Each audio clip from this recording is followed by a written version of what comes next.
तेरा द्वार भवानी, प्यारा सजा है तेरा द्वार भवानी, बड़ा न्यारा सजा है तेरा द्वार भवानी।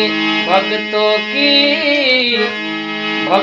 की लगी है कतार भवानी। हर हर महादेव। महादेव की भक्ति में आप सबका स्वागत है। मैं रीना बिस्ट। आज हम बात करने जा रहे हैं शिव आदि शक्ति के बारे में कि नवरात्रे आने वाले हैं, नवरात्रों में घट स्थापना कैसी की जाए, माँ का स्वरूप के बारे में आज हम जानेंगे। क्या रंग का प्रयोग करें, क्या भोग माता को लगाना चाहिए, बहुत चीज़ों के बारे में आज आपको इसके बारे में पता चलेगा। मेरे साथ है पंडित सुनील भारद्वाज जी। हर हर महादेव। जय माता की। जय मातेश्वरी जी।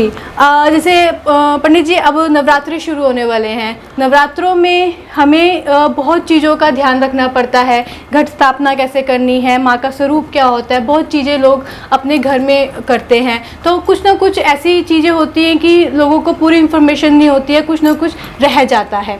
तो आज हमारे व्यूवर्स को आप बताइएगा कि कैसे उसमें घट स्थापना की जाए या स्वरूप क्या है। सबसे पहले मेरा ये क्वेश्चन रहेगा कि नवरात्रों की महिमा क्या है।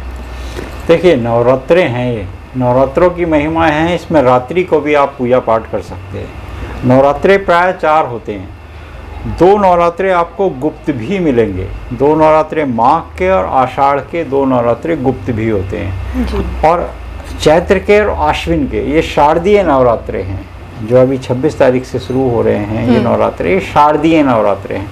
तो नवरात्रे प्राय 4 होते हैं। 2 गुप्त नवरात्रे होते हैं और एक जो है चैत्र के और आश्विन के नवरात्रे होते हैं। ये नवरात्रों की महिमा है। इसमें योगी लोग तप करते हैं, तपस्या करते हैं, क्योंकि एटमॉस्फेयर जो है मिक्सिंग होता है।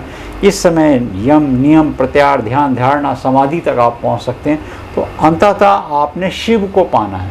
इसमें सारे स्वरूपों में अगर देखा गया है तो माँ ने तप किया है, जाप किए हैं, कठोर उपासना की है और यहाँ पर उनका मेन जो हम लक्ष्य प्राप्त करने की चेष्टा करता है ना व्यक्ति, तो उनका एक ही लक्ष्य है, चंद्रमौली आशुतोष भगवान शिव को पाना।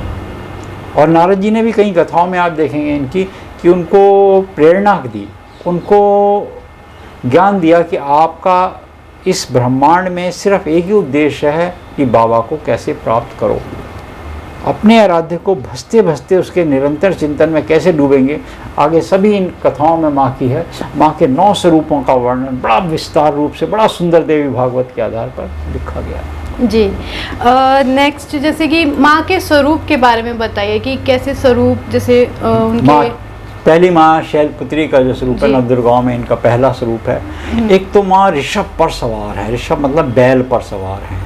इनके एक हाथ में, दाहिने हाथ में त्रिशूल है और एक हाथ में कमल पुष्प है। और इनका जो स्वरूप है देखने से अत्यंत मन को भाने वाला होता है। इनकी सिद्धि प्राप्त करने वाले व्यक्ति को या जो इनकी उपासना कर लेता है, उसके जीवन में आ रही विपत्तियां दूर चली जाती हैं। इसके मंत्रों के उच्चारण से, इनके नामों के उच्चारण से, शैलपुत्री का नाम ही स्वयं अपने आप में, इनकी कथा बड़ी सुंदर कथा है। तो इनके बारे में अगर कोई वर्णन विस्तार रूप से पढ़ ले, देवी भागवत में लिखा है, जो व्यक्ति इनका स्मरण करता है उसके दुख दर्द कंटक और रोगों से मुक्ति के लिए ये सबसे मुख्य है। कोई व्यक्ति साध्य और असाध्य रोग से अगर पीड़ित है तो वो शैलपुत्री माँ का चित्र लगाए और शैलपुत्री माँ का ऋषभ पर सवार, दाहिने हाथ में त्रिशूल और एक में कमल पुष्प, ये संकेत है कि आपका साध्य और असाध्य रोगों से मैं मुक्ति दिलाऊंगी। इसमें नवरात्रों में क्या पूजा विधि है? देखिए, नवरात्रों में पूजा विधि इनकी बड़ी सरल है। यूँ तो माँ की कथा सुने, क्योंकि कथा इनकी बहुत मुख्य है। शैलपुत्री की कथा बड़ी बहुत अत्यंत मन को भाने वाली है। भाई, सती का जन्म हुआ पर्वतराज हिमालय के यहाँ, सती कहलाई। अब यहाँ पर दक्ष प्रजापति के उन्होंने जब तप किया पर्वतराज हिमालय ने, तो शैलपुत्री हुई। तो उसके बाद इनका दूसरा जो जन्म हुआ तो वो दक्ष के यहाँ, तो सती नाम इनका पड़ा और उसमें इनका विवाह चंद्रमौली आशुतोष भगवान शिव से हुआ। अब शिव के यहाँ जब ये रहती थी तो दक्ष ने थोड़ा विरोधाभास था अपने दामाद से, क्योंकि वो अघोरी हैं, बागंबर लगे पेटे हुए हैं, भूतों के साथ रहते हैं, डाकनियाँ, साजनियाँ, पिशाचनी, ये सब उनके साथ रहती हैं। तो उनको विवाह के समय भी ये सब चीज़ें बहुत अच्छी नहीं लगी थी दक्ष को। तो उन्होंने एक बहुत बड़े यज्ञ का आयोजन किया जिसमें सभी देवताओं को बुलाया, सभी देवतागण उसमें आए, भगवान शिव को नहीं बुलाया। अब निमंत्रण जब शिव के पास नहीं आया तो शिव गए नहीं, मगर शिव के यहाँ ना जाने से दक्ष को घमंड बहुत था, अहंकार बहुत था, अहंकार का सूचक है। बाबा से अम्बा ने आग्रह किया कि मेरे पिता के घर पर आयोजन है तो मेरे को जाना चाहिए। बाबा ने मना नहीं किया, आग्रह करने पर उनको जाने वो, मगर वो बाबा स्वयं नहीं गए। सती घर पहुंचती हैं, वो सत्कार सम्मान मिला नहीं जो मिलना चाहिए था, बल्कि उसके विपरीत उनका अनादर किया गया। वो बागंबर ओढ़ते हैं, वो भभूति लगाते हैं, ताजे ताजे मुर्दे की भभूति लगाते हैं, भस्म रमित रहते हैं, भांग धतूरा खाते रहते हैं। इस तरीके के उन पर एक आरोप जैसे लगा दिए, जो अम्बा को बिल्कुल बर्दाश्त नहीं हुए। उन्होंने काफ़ी देर विरोध सहने के बाद अपने आप को योगा अग्नि में झोंक दिया। ये बात गणों ने बताई जाकर, तो बाबा को क्रोध हुआ और गणों को भेज के यज्ञ जो है उनका विध्वंस करा दिया। अंततः भगवान शिव जब बहुत तेज युद्ध होने लगा तो उसके बाद सभी देवी देवता त्राहिमाम करने लगे, तो स्वयं शंभू जी ने दक्ष का सिर सर से अब क्या हो आग्रह किया, बहुत ज़्यादा विनती करी, तो कहते हैं बकरे का सिर लगाया गया। ब्रह्मा जी ने बकरे का सिर लगाया, और बकरा जो है वो अहंकार का सूचक है, वो अहंकार था तो अहंकार का सूचक है। अंततः भगवान शिव उन्हें कांधे पर उठाकर सती को व्याकुल होते भ्रमण करते रहे हैं। तो फिर काफ़ी लंबी अवस्था के बाद देवी भागवत में विस्तार रूप से लिखा है, जो भगवान विष्णु ने देखा कि शिव व्याकुल हो रहे हैं तो अपने सुदर्शन चक्र से उनके 51 सिद्धपीठ बनाए। तो उनके शरीर के अंग जहाँ जहाँ गिरे देवी के, वो 51 सिद्धपीठ आज भी भारतवर्ष में हैं। तो हमारे जो शास्त्र कहते हैं, देवी भागवत में लिखा है कि जो व्यक्ति इस कथा को सुनता है, प्रेरित होता है, तो उसकी अवश्य मनोकामनाओं की पूर्ति होती है, रोगों से मुक्त हो जाता है इस कथा का स्मरण करने से। और यही इसकी एक विशेषता है कि देवी का अनुष्ठान करना, देवी की पूजा करना, नवरात्रों के दिन देवी का आह्वान करना अनिवार्य होता है। जी, आपने नवरात्रि के पहले शैलपुत्री माता का कथा सुनाई। अब जैसे कि माता शैलपुत्री को भोग क्या लगाया जाता है, उनका रंग क्या होता है इस समय? देखिए, माता को भोग के लिए आज के दिन गऊ का घी होता है, उसको माँ को समर्पित करना चाहिए। गाय का घी माँ को समर्पित करना चाहिए और गाय के घी की ही जोत जलानी चाहिए भोग में। और इसमें जैसे कि शिव शक्ति का स्वरूप क्या है? शिव शक्ति का, शिव और शक्ति, अंततः शिव शक्ति का जो स्वरूप आपको मिलेगा वो मिलेगा कि शिव को पाने के लिए माँ ने ही उपासना की और शिव से कभी वो बाहर नहीं आई। शिव के अंदर जो शक्ति है वो माँ का ही स्वरूप है। शिव के अंदर जो शक्ति है वो माँ का ही स्वरूप है और अम्बे की शक्ति के बिना शिव आधे हैं। तो इस समय जैसे माता शैलपुत्री, जैसे हम कुंडलनी जागृत करते हैं, हर कोई ध्यान में बैठता है, तो ये शैलपुत्री माता हमारे किस ओरा में, किस चक्रास पे बैठती हैं? देखिए, योगी लोग इन दिनों में मूलाधार से, प्रथम दिन जो नवरात्रों का होता है उसमें मूलाधार से कि अपना ध्यान केंद्रित करते हैं। मूलाधार, हमारे जो मूलाधार होता है वो गुदा मार्ग के पास होता है।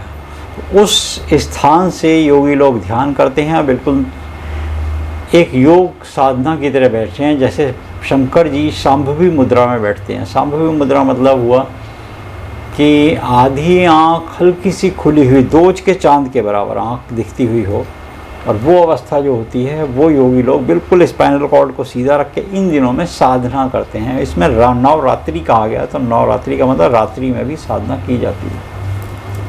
अच्छा, जैसे अब हर नवरात्रि में माँ किसी न किसी सवारी में आती हैं, तो इस नवरात्रि में माता किस सवारी में आ रही हैं? देखिए, सोमवार को जब भी माता आएगी तो हाथी पे बैठ कर आती है, और हाथी पर बैठ कर आने का तात्पर्य हुआ कि बरसात बहुत ज़्यादा होगी। और हाथी पे ही जब माता प्रस्थान करती है तो बुधवार के दिन माता प्रस्थान करेगी। 26 के बाद 5 तारीख को जाएगी। तो माता जब जाती है तो दिन बुधवार पड़ रहा है, तो बुधवार के दिन भी हाथी पर ही प्रस्थान। इसका तात्पर्य हुआ इससे 15 दिन पहले नवरात्रों से अच्छी खासी बरसात देखने को मिलेगी। ये एक संकेत है, बरसात होती है। आप चाहे कोई भी मौसम ले लीजिए, जिस नवरात्रों में ये सूचक है देवी का कि वो जिन दिनों में आती है और जिस वार और योग में आती है वो उसका प्रभाव डालती है। नाव पर भी आती है, डोली पर भी आती है, अलग अलग देवी भागवत में लिखा है। सोमवार रविवार को आती है, हाथी पे आती है, शनिवार को और मंगलवार को घोड़े पर, गुरुवार को शुक्रवार को डोली पर, और बुधवार को माँ नाव पर बैठ कर आती है। तो अलग अलग इसका अर्थ अलग अलग हैं, मगर इस बार हाथी पर बैठकर आएगी और हाथी पर बैठ के जाएगी। इसका मतलब बहुत ज़्यादा बरसात होने के संकेत हैं, और आपने देखी आजकल बरसात भी ज़्यादा है। सबसे इम्पॉर्टेंट चीज़ कि नवरात्रे आपने बताया कि 26 से शुरू हैं, तो इसमें घट स्थापना का समय मतलब इसे हमें करना है कि कैसे पूजा विधि क्या करें, इसमें ये बताइएगा। देखिए, प्रातःकाल घट स्थापना का समय 6:20 से लेकर 10:19 तक का है। अब कुछ माताएं बहनें अगर घट स्थापना उस समय नहीं मिल पाता तो उसके लिए एक अभिजीत मुहूर्त भी कहा गया है, जिस अभिजीत मुहूर्त में आप घट स्थापना कर सकते हैं। 11:54 से लेकर 12:42 तक का समय आपको अभिजीत मुहूर्त का मिलेगा। इसमें भी आप घट स्थापना कर सकते हैं। अब ये समझ लेते हैं कि घट स्थापना करनी कैसे है। सबसे पहले अपने घर का ईशान स्थान यानी कि पवित्र कर लीजिए। ईशान स्थान कहा गया है उत्तर पूर्व का मध्य। इस स्थान को पवित्र करिए, गंगा जल से पवित्र कर लीजिए। मंडप माँ का लगाना है और सुंदर मंडप माँ का सजाना है। जैसे यहाँ पर माँ की सुंदर प्रतिमा है, ऐसे ही आप अपने घर में एक सुंदर माँ की प्रतिमा रखिए। अगर आप इतने सामर्थ्य नहीं हैं, कुछ लोग सामर्थ्य नहीं होते जो माँ की इतनी बड़ी प्रतिमा ला सकें, तो वो तस्वीर भी रख सकते हैं, ऐसा कुछ नहीं। भाव होना चाहिए, मनसा वाचा कर्मणा, मन से, वचन से और कर्म से आप माँ के साथ जुड़ना है। माँ की प्रतिमा रखिए। माँ के ठीक सामने अब एक चौकी पर खेतरी बीजने का आप आयोजन करें। मिट्टी का पात्र लीजिए, उसमें रेत और बालू मिलाकर थोड़े जौ एक दिन पहले भिगो दीजिए, तो वो जल्दी से अंकुरित अच्छे होंगे। तो उसको मिट्टी में मिला दीजिए। उसके सामने आप लाल आसन पर, आज के दिन माँ को लाल रंग बहुत प्रिय है, लाल आसन पे स्वयं आप बैठें। अब माँ के सीधे हाथ की तरफ जो आपका उत्तर की दिशा होगी, उस उत्तर की दिशा में आपने जल का कलश रखना है। गंगा, यमुना, सरस्वती, नर्मदा, कावेरी, उसमें आप सिक्का डाल दीजिए और थोड़े अक्षर डालकर उसके ऊपर एक नारियल रखें। नारियल के ऊपर चुन्नी लपेटिए, मौली बांध दीजिए, उसमें 101 रुपया लौंग, 9 जोड़े लौंग के रख दीजिए, 1 इलायची रख दीजिए, कुछ उसमें अवश्य रखना चाहिए। साथ में आम के या पान के पत्ते लगाइए। आम के पत्ते लगाइए, वो ज़्यादा दिनों तक चलते, 5 या 7 या 11 या 9 जो भी पत्ते आप लगा मिल जाएं आपको, सरलता से आम के पत्ते लगाइए, खंडित पत्ते ना हो। कलश पे रखने से पहले माँ का ससदल बनाइए, फिर कलश पे बनाइए और बीच में माँ लिखिए और बिंदियाँ उसकी चारों तरफ लगाइए। नारियल का मुंह ना ऊपर ना नीचे, सिर्फ आपकी तरफ होना चाहिए। जो माँ का उपासक है, जब आपने जहाँ स्थान पे बैठना है सामने माँ है तो नारियल का मुख आपकी तरफ होना चाहिए। इसके बाद जब आपने जोत प्रचंड करनी है तो माँ के उल्टे हाथ की तरफ, आपके सीधे हाथ की तरफ अग्नि स्थान कहलाएगा ये। माँ अगर सामने बैठी हुई है, पूरब की दिशा में माँ बैठी है, उत्तर पूरब में, तो उनके उल्टे हाथ की तरफ ईशान में जल और अग्नि में जोत प्रचंड। वहाँ पर माँ का शस्त्र बनाइए। नायलॉन की मत लीजिएगा, सिर्फ कॉटन की लीजिएगा ताकि वो जलने में आसानी हो। उसकी मौली बट लीजिए, मौली को बटकर माँ की जोत बनाइए। अखंड जोत जला सकें तो अति उत्तम। लाल रंग की जलाइए क्योंकि लाल रंग माँ को बहुत ज़्यादा प्रिय है।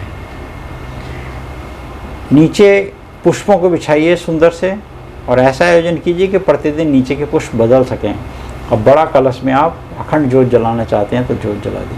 सप्त जीवा धीमहि तन्नो अग्नि प्रचोदयात्। अब आप माँ के सम्मुख बैठिए। होम कर सकते हैं तो अति उत्तम। ये घट स्थापना का आपका समय। इस समय आप बैठकर फिर माँ का होम कीजिए, दुर्गा चालीसा कहिए, जो चालीसा आपको आती है वो चालीसा कीजिए और माँ की आरती कीजिए। हर आरती यानी कि माँ के मुखमंडल पर, समस्त शरीर के अंगों पर माँ के आरती घुमाइए और फिर वो जोत को अपने घर में घुमाइए। कुछ दक्षिणा, धूपम दीपम दृश्यामि, नैवेद्यम पुष्पम समर्पयामि। पुष्प, नैवेद्यम, पुष्पम, जो घी का भोग लगा सकें क्योंकि आज के दिन माँ को घी बहुत प्रिय है। प्रथम दिन शैलपुत्री के दिन। फल, ऋतुफलम समर्पयामि, जो ऋतु के फल हैं वो समर्पित कीजिए। एक छोटी कन्या को कुछ ना कुछ अवश्य कीजिए। जी, हमने जाना पहले नवरात्रि माँ शैलपुत्री के बारे में कि क्या है घट स्थापना, कैसे, क्या है उनका स्वरूप, उनकी कथा के बारे में। तो ये वीडियो आप लोगों को कैसा लगा हम कमेंट बॉक्स में कमेंट ज़रूर कीजिएगा। जाते जाते पंडित जी हमें महा उपाय माँ शैलपुत्री के बारे में देकर जाइए हमारे व्यूवर्स को। देखिए, महा उपाय बड़ा सरल है। एक नारियल, एक चुनरी, नारियल, चुनरी और एक माता के श्रृंगार का छोटा सा सामान। किसी एक कन्या को 1 वर्ष से लेकर 9 वर्ष तक की आपको मिल जाए तो उसको भेंट दे दीजिए और उसके चरणों को स्पर्श कर लीजिए। या देवी सर्वभूतेषु दयारूपेण संस्थिता, नमस्तस्यै नमस्तस्यै नमस्तस्यै नमो नमः। या देवी सर्वभूतेषु शान्तिरूपेण संस्थिता, नमस्तस्यै नमस्तस्यै नमस्तस्यै नमो नमः। जो मंत्र आपको आता है उस मंत्र से आप माँ के नाम का उच्चारण कीजिए। रात्रि काल में अगर आप, जो आज का महा उपाय है रात्रि काल, क्योंकि पहला रात्रि काल पड़ेगा माँ बगला, क्योंकि रोग हैं। या देवी सर्वभूतेषु निरोग रूपेण संस्थिता, नमस्तस्यै नमस्तस्यै नमस्तस्यै नमो नमः। उस मंत्र से आप उच्चारण कीजिए, आपके रोग कटेंगे, घर के अंदर कलह कलेश दूर होगा।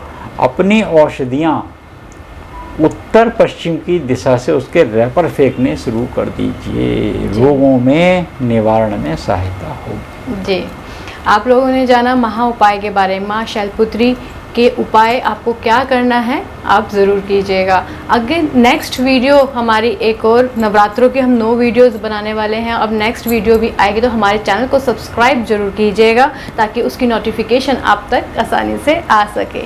हर हर महादेव, जय माता की, जय मातेश्वरी। प्यारा सजा है तेरा द्वार भवानी, प्यारा सजा है तेरा द्वार भवानी, बड़ा न्यारा सजा है तेरा द्वार भवानी। भक्तों की लगी है कतार भवानी।